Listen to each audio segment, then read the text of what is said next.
Since the Supreme Court overturned Roe v. Wade in 2022, Republicans have found themselves on defense politically.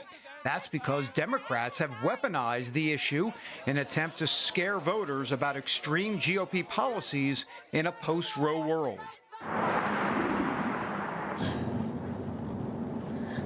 We're almost there. You're gonna make it. Trump Republicans want to criminalize young Alabama women who travel for reproductive care. Miss, I'm going to need you to step out of the vehicle, take a pregnancy test. With ads like that, the Biden campaign hopes to reach suburban and independent female voters this fall. Former Democrat Tulsi Gabbard tells CBN News her former colleagues are playing dirty. We're already seeing the kind of fear-mongering that the Democrat elite are doing to try to scare women into voting for Joe Biden based on these insane ideas that have and ads that are not rooted in reality in any way, shape, or form. We will see if people fall for that fear-mongering that Democrats are pushing forward. Regardless of the tactics, Republicans understand they have a potential problem on their hands. 6 in 10 independents are unhappy that Roe was overturned. In 6 key battleground states, 11% of voters named abortion as the most important issue, nearly the same percentage as immigration. Overall, 63% of Americans say abortion should be legal in all or most cases. And when it comes to moderate Republicans, that number reaches 67%. These stats have forced some Republican candidates to slightly shift their stance on the issue. Meredith McGraw is a reporter for Politico. We have seen how the Republican Party has really struggled with how to articulate its position on abortion. For example, Arizona Senate candidate Kari Lake once called abortion the ultimate sin. And she supported an Arizona law that called for prison time for anyone involved performing an abortion. This is Lake from 2 years ago. We have a great law on the books right now. If that happens, we will be a state where we will not be taking the lives of our unborn anymore. As the saying goes, that was then, this is now. This total ban on abortion that the Arizona Supreme Court just ruled on is out of line with where the people of this state are. In Washington state, former Congressman Dave Reichart voted against federal funding of abortion and carried a 100% rating with National Right to Life.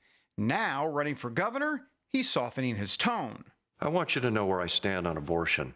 As governor, I will not change Washington law on this issue because I do not believe any politician, regardless of personal belief, has the right to make that decision for any woman.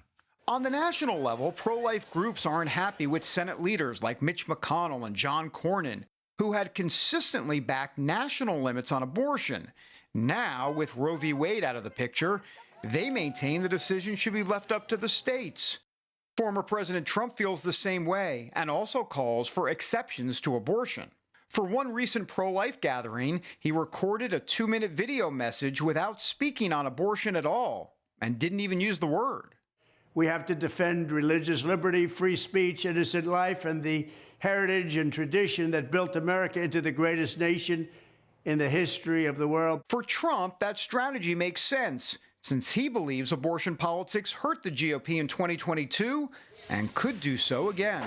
It really hurt the Republicans. They didn't know how to talk about the issue, and now I think they're learning how to talk about it. Last week on Capitol Hill, he told congressional Republicans to follow their heart on abortion, but to do it in a way that makes sense to voters. It seems to me, just being a political observer, that he's an art of the deal type of guy. He understands that it's not a, quote, winning issue for Republicans right now, and so why double down? And it just seems like that's kind of the strategy at this point. I think Donald Trump is really trying to find some middle ground here and give himself some wiggle room so that he can appeal to the evangelical voters who have continued to be loyal to him over the years, but also make appeals to more moderate voters who have a different position when it comes to abortion. While he's considered by some evangelicals and pro-life leaders as the most pro-life president, 2024 is a new environment. No pro-life ballot initiatives have won since Roe was overturned, even in red states like Kansas. Abortion measures will also most likely be on the ballot this time around in the key swing states of Nevada and Arizona. So what's the solution for Trump and the GOP?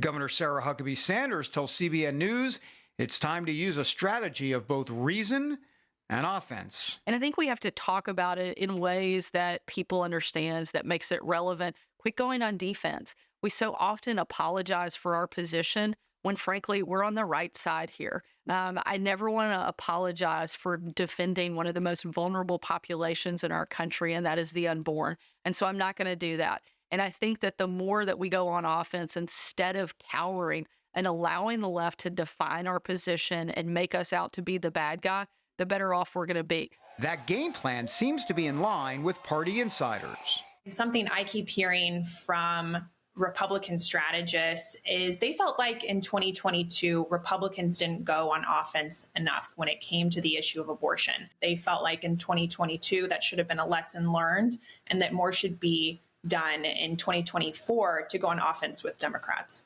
Right now, though, Republicans are back on their heels, and if they don't move from that position, it could cost them dearly in 2024. David Brody, CBN News, Washington.